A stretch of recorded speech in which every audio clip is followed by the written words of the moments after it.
Before we get started today, I want to let you know that fall is back. My kids are back in school and preschool. So thank you so much for your patience over the summer where we had a bit of a not regular schedule. We're back to every single Friday coming into your feed. And today's episode is so good. I can't wait for you to hear it. You are listening to Adoptees On, the podcast where adoptees discuss the adoption experience. I'm your host, Haley Radke, and this is a special episode in our healing series where I interview therapists who are also adoptees themselves, so they know from personal experience what it feels like to be an adoptee. Today, we are talking about grief. Let's listen in. I'm so pleased to welcome to Adoptees On, Janet Nordine. Welcome, Janet. Thank you. So great to hear your voice, Haley. Janet is a fellow adoptee. She is also a licensed marriage and family therapist who works with foster children who have experienced trauma. I'm so glad to chat with you, and I have had the privilege of getting to meet you in person. Yay, in San Francisco. Yeah, we got to hang out in San Francisco, which was so fun. And I'm just so curious about how you decided to become a therapist. And so why don't you start out and just share a little bit of your story with us and what led you to becoming a therapist? Sure. Well, my biological parents met at the Golden Nugget here in Las Vegas in 1965. And I was born in November of 1965. And at the time of my birth, my birth mother, had 5 boys already in foster care. So she felt that she wasn't going to be able to raise one more child, so she placed me for adoption. So my story, and I've always known this just because of history in Nevada adoption, and I was adopted through Catholic Charities, is when babies were born at the Catholic hospital, the mother never got to see them. So she knew I was a girl, but I went out one door and she went out another door. That's just kind of how they did things. So I had been searching for my birth family for many, many years. I've testified in the front of the Nevada legislature for open records with an organization called Nevada Open, which I'm still involved with. Been very involved politically. And it wasn't until the horizon of DNA for all of us adoptees that are finding families that way that I was able to finally connect with them. And a first cousin I messaged, and she messaged me one evening on Facebook. And this is all in a span of about 45 minutes. So I get an email. She messages me and she said, "Here's the phone number. Your birth mother's waiting to talk to you." So I looked at my husband and I said, "What do I do?" And he said, "Well, I think you should call." So I called and we had a conversation. And I was able to meet her in September of 2017. And then just this year in February 2018, I have a paternal biological sister who also found me through DNA testing. And she'd known about me her whole life because she'd been with her dad and my birth mother and seen that she was pregnant and knew that she had another sibling somewhere. So that's kind of a cool part of the story. So all in all, with all my siblings, there's 15 of us between my paternal and maternal side. So it's quite a big group of people to know where they fit and get to know. So that's kind of it in a nutshell. I know. Wow. That's a lot of kids. Uh-huh. Okay. And so what led you to become a therapist and specializing in working with foster children? Well, I was working in the hotel industry in Las Vegas. And then when 9/11 happened here in the United States, I lost my job. I was an executive manager at a hotel and I decided to go back to school. And when I had originally gone to college, I really wanted to go into social work or something with writing, something kind of creative. And so I decided to go back to school, and I went to school 7 years straight, and I graduated with my master's in counseling, marriage and family therapy. And a psychiatrist that I work with that owns the company I work for, she approached me. They were starting a new project. And the project was to help foster children be on less medication because historically children in foster care are given astronomical amounts of psychotropic meds. And she asked me to be part of a pilot program, and I'm still doing now it's a full project, almost 6 years later. So it's been an amazing opportunity to work with foster kids. And I'd always known I'd had brothers in foster care. So it was kind of a pay it forward feeling of my heart because I knew about them. Mm-hmm. Oh my goodness. That's such an amazing story. Thank you for sharing that. Thank you. So, we are going to talk about grief today. Hmm. And you are an expert in grief because you're adopted, right? I think. Yes, I think it comes with the certificate, right? That's right. It does. Yeah, it's on the second page. Mhm. And so, first, can you just tell us a little bit about what grief is? I mean, we kind of know what it is, but how do you define grief? And when you think about grief, what do you want to talk to us about? I think grief is really any loss we've experienced. And as adoptees, I believe we start grieving the second we're relinquished, when we're removed from our mother. So the second I was taken by someone that wasn't my mother through a door into I don't even know where I went then, that's when the grief started. And it's a biological change in your body with your brain. There's parts of your brain that are affected by grief. And it affects language, it affects reasoning, and affects your ability to eat and to sleep. So it really affects all areas of your life. And so the traditional 5 stages of grief, probably Mhm. everybody's heard of. And I Yes. was looking them up and it's like, oh, now there's 7. Did you know there's 7 stages of grief you could go through? Because we did 5 wasn't enough. 5 wasn't quite enough. Yeah, Do you want to talk about that a little bit? sure. So Elizabeth Kubler-Ross was the originator of the 5 stages of grief, and they're denial, anger, bargaining, depression or sadness, and then acceptance. And I don't believe they're linear. I kind of think about grief as a big ball of yarn that has a lot of knots in it, and you're pulling the string, and sometimes your day is going fine and it's just coming out smooth. And then one day there's a big clump of knots, and then you have to untie all that. And that's part of whatever stage happens to come up. And, grief is a lifetime process. I really look at grief as a gift that we can give ourselves, because if we're grieving, it means that we really deeply love something, and we're going to miss that for quite a long time.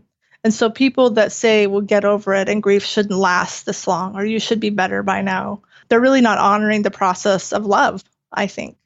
And so grief can be any kind of loss. So we're Mhm. experiencing grief for different things Right. all through our life. Yes. So the obvious grief is when a loved one passes away. Some things are not as obvious, and that's called disenfranchised grief. So for me, if I lose a pet, it devastates me. I have a hard time with that. I'm very attached to animals. For someone else, that may not even be a big deal, or they may not even think about, oh, the dog passed away, we'll just get another dog. So it just affects people in different ways. Okay, so disenfranchised grief. This is a Hmm. big one for me. The first time I heard it defined, I was like, oh my goodness, this is huge for adopted people. Yes. So, can you talk about what that definition is and really what it means for us as adopted people? Right. So disenfranchised grief is a term that was coined by Kenneth Doka, who is a PhD professor in New York State in the 1980s. And it came about because of the AIDS epidemic, where people were losing loved ones to AIDS, but society wasn't recognizing that because there was some shame and other emotions around the AIDS epidemic at that time. So that's where that term came from. So it really is a term that describes grief that's not acknowledged by society. And of course, as adoptees, we're supposed to be grateful because we're adopted, and we're not supposed to worry about what came first. And so society views adoption as a wonderful blessing that you should be just so happy that you're in a good family. And yes, maybe we are in a good family, but where did we come from? Can we honor the place that we were before we came to this family? And Mhm. that's the disenfranchised grief that a lot of society and people don't understand.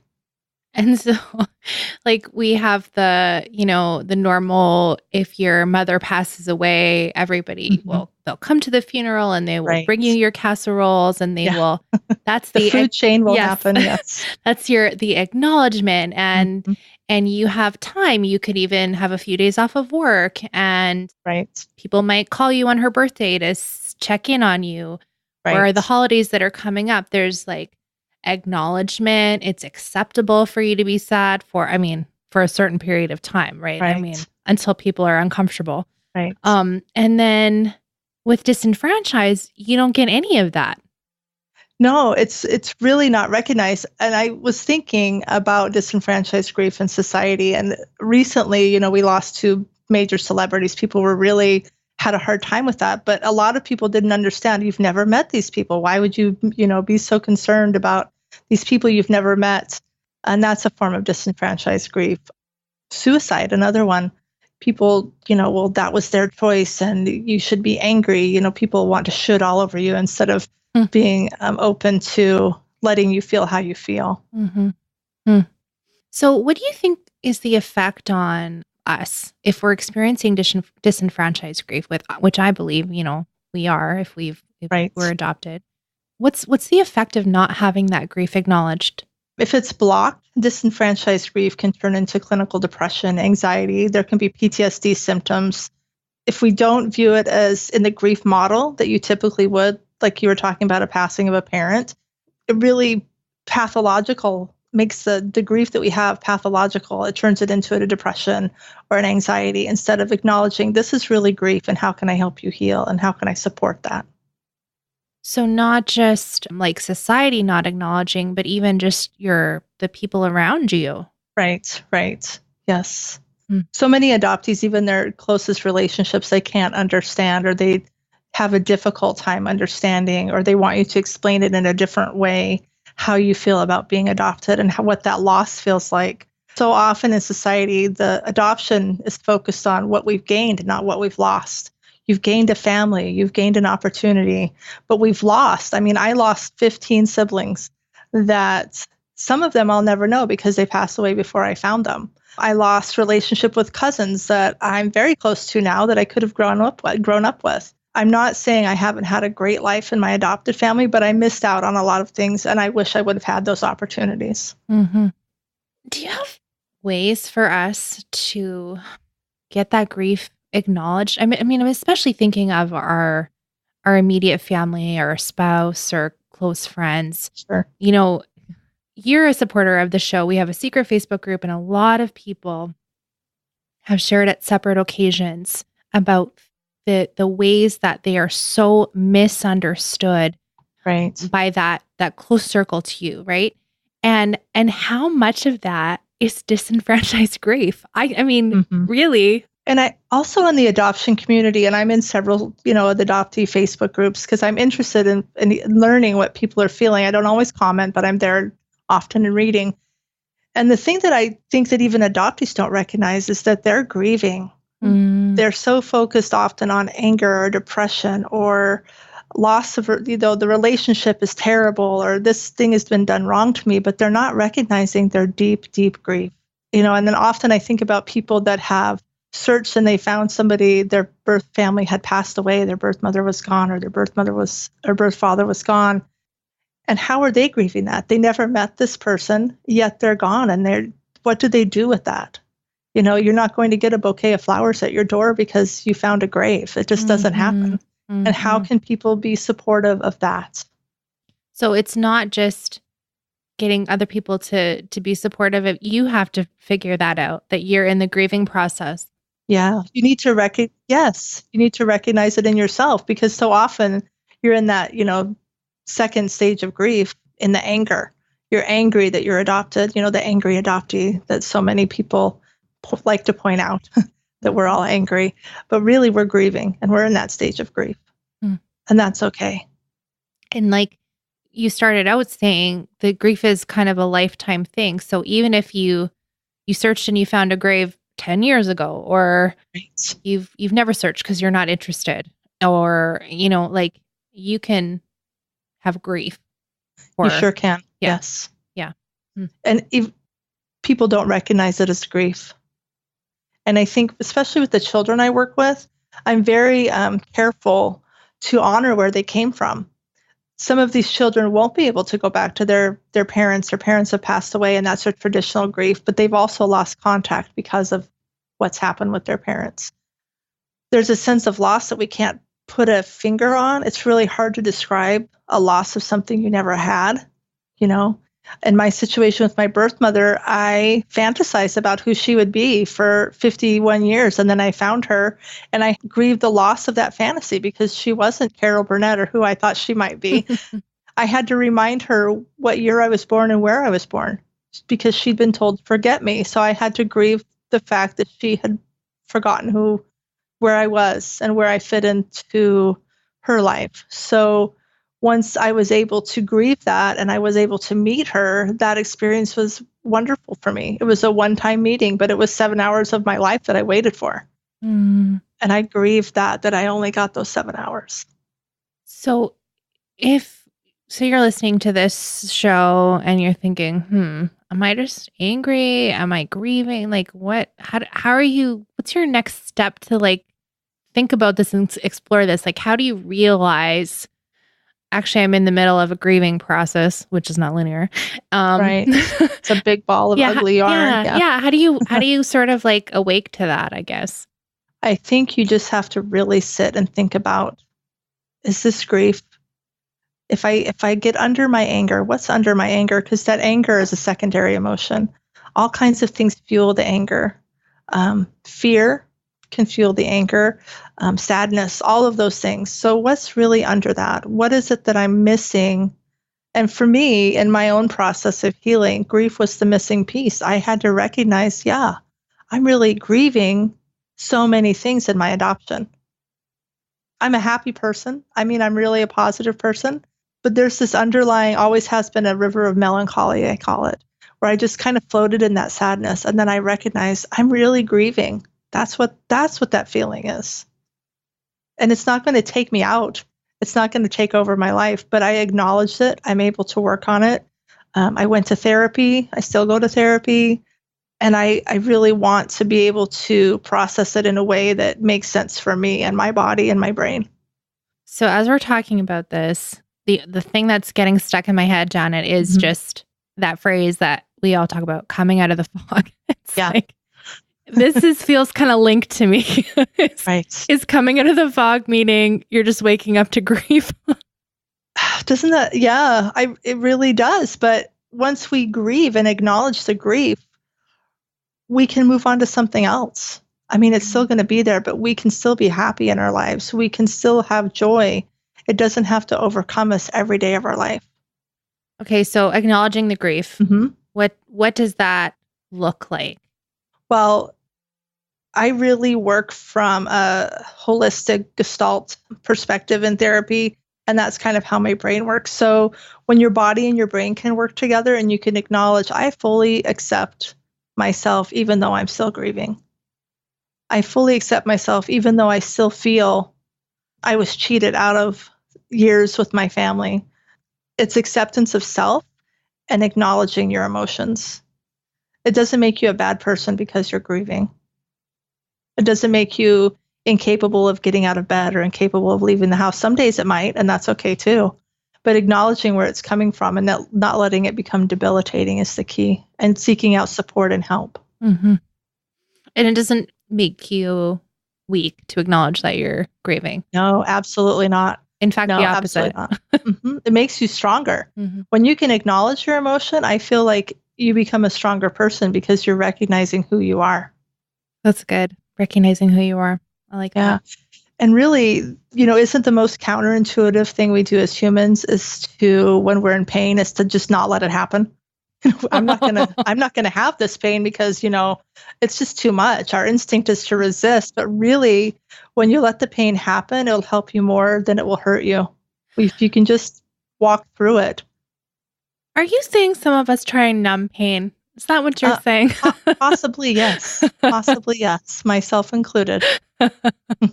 Yeah, guilty. Okay. Yeah. But the other point of that is pain is inevitable and misery is optional. We can feel the pain, but we don't have to remain miserable in it.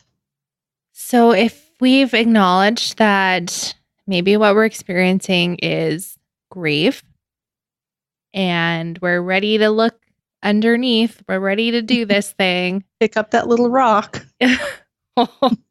The tip of the iceberg, right? Right. Yes, absolutely. What are the next steps?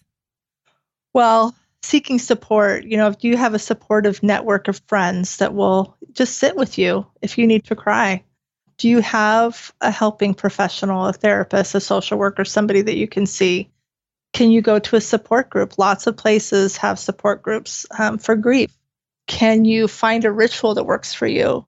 I'm a writer, I'm a blogger, and that's the thing. Most of my life since I was a child, I have written stories and I have just written for myself. And that's something that's very healing. People can do rituals. My birth mother passed away this past September of this year. And my therapist suggested that I do some sort of a ritual because there wasn't a funeral. There wasn't something that you can go to and pay your respects. So what I ended up doing was just doing a ritual by myself in my yard where I created a space where the memory that I have of her can be. And if I need to, I can go and stand in that space. One thing I do with my kids is we create a timeline and a history of their life. You can do that for yourself. You can write a timeline of your life, and then you can creatively tell that story in pictures. You can cut out things from magazines to represent your life if you're that kind of creative person. Using your brain creatively really awakens your limbic system, and it'll help you heal as well. You need to also tell people you need support. You just can't sit around saying, why don't they notice how sad I am or what I need? You need to say, hey, I'm feeling kind of lousy today. Could you maybe just give me a little extra attention, or can I talk to you about this? You need to be honest with people about how you're feeling. They can't read your mind always. For me, pets, as I said before, is a big thing. Getting enough rest, some sleep is good. The other thing is self-compassion, and that's different than self-care. How do you view yourself? Oh, I'm a horrible person because I'm still grieving. I just can't get out of this funk I'm in. Can you give yourself some credit and maybe pat your heart a little bit and say, we're going to get through this together? Can you, this is making me feel like we need to kind of loop back. So we talked about disenfranchised grief. So when we are looking to others for support, so maybe finding a support group for grief or going to our loved one and saying, I need some help with this. How do we explain it to them in a way that they can actually hear us and acknowledge that this is a real thing? Well, typically, if you're going to reach out to a support person, they already know you're adopted, so you don't have to make that announcement to them. If I was going to say to a loved one or a best friend, I'm really feeling sad today. Can you just sit with me? The sad, I would explain it, explain what's sad. The reason I feel sad is because I'm really missing my birth mother. I'm really missing the idea of being with her and having that opportunity again. Sometimes we can't even explain what we're missing. You can just say, I'm just missing connection with where I came from. And that's kind of an overarching feeling. And if somebody really truly is your support person, they're going to be able to just hear that. But if you feel like they can't hear you, you may have to explain a little bit further and say, this grief, I've just recognized I have this grief. It's not anger. It's not sadness. It's really deep, deep grief. I feel it in my bones. You might have to get really descriptive so people can hear you. Typically, society, people just want to tell us to shut up and get over it. And that's across the board, not just about adoption. A lot of people don't have the mentality that we can just move on, or that we should just move on from whatever type of grief or whatever situation we're having. But I think it's important for us to tell our story, no matter how many words it takes. Tell your story. And I think adoptees are really doing that well, telling their story. And that's part of asking for support. So good. Okay. Is there anything that I didn't ask you about just kind of this broad concept of grief and disenfranchised grief? Any of those things that you think really that adoptees specifically need to hear, understand, look into more? I think it's really about realization and acceptance. If we can think about grief in a different way, we can think about it as it's part of the adoption process. It just is. I don't know if there's any way around it. It just is. We are missing the loss of our identity, and that's truly what it is. And recognizing in ourselves that we have disenfranchised grief. Maybe doing a Google search. Actually, Wikipedia mentions adoptees and adoption as disenfranchised grief, both for the birth mother and for the adoptee, which I'm sure some adopted person went and edited it perfect, but good job, adopted person. Yay, Wikipedia. But helping other people understand it and helping other people understand how we feel. It's up to us to explain how we feel and to find that person that will listen, even if we have to tell it 100 times. Yes. I mean, I think that's such a good reminder for us, really, that people can't read our minds. No. And it's just, I mean, speaking up is so important. And I think that's what, you and I are doing here. And so many other adoptees are starting to do more and more of that. publicly, but also just with their friends and or their Right. spouses, just having these conversations with their partners and looking at these things at a deeper level is helping us heal. I have been doing several trainings this year to enhance my therapy skills. Every conference I've been to that anybody has brought adoption up incorrectly, I've raised my hand and corrected every time. Yes. Good. I just can't keep my mouth closed. Mhm.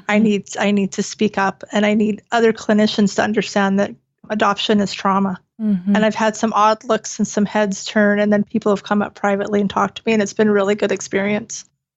So I think the more we speak up, the more the truth will get out. Mhm. And it takes a number of times, right, for people It to does. hear it and actually get it. Yes, So there's not going to be too many times to talk about it.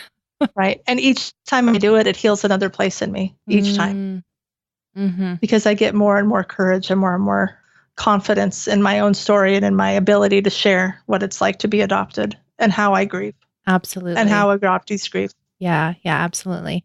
Well, speaking of courage, Yes. Janet, where can we connect with you online? Well, I have a blog that I've been writing since I entered Reunion, and it's called experiencecourage.com. That has been my tagline for many, many years. And it just speaks to who I am as a person and how I try to live my life with experiencing new things and having courage. Well, thank you so much for teaching us about grief today. It was such a pleasure to speak with you.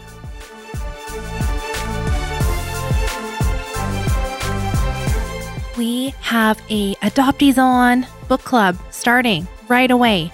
So if you love reading, if you love discussing books, come on over to the Adoptees On Facebook page. The book club group is linked right there, and you can find out our book title. You can join the Facebook group, and just like our last book club, it's going to be a pop-up group. So we're going to only be active for a couple of weeks.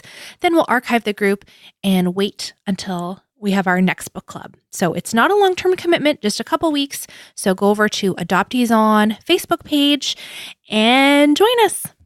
If you love Adoptees On and you're getting value from listening to these free episodes, can I ask you to support the show? And there's two ways that are so helpful. First is just sharing the show. So if you know of another adopted person or someone that loves an adoptee like you, please share the show with them and show them exactly how to listen.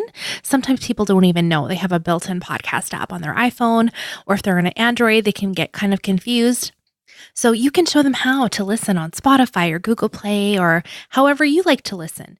That is a huge help. That's the best way you can support the show. Another way to support the show is actually with financial gifts. And you can do a one-time donation on adopteeson.com. Or if you want to join us and partner monthly, that is such a huge investment in other adoptees' lives. You will be changing lives by partnering with us to share this message. adopteeson.com/partner. Thank you so much for giving. Thank you so much for listening and sharing the show. And let's talk again next Friday.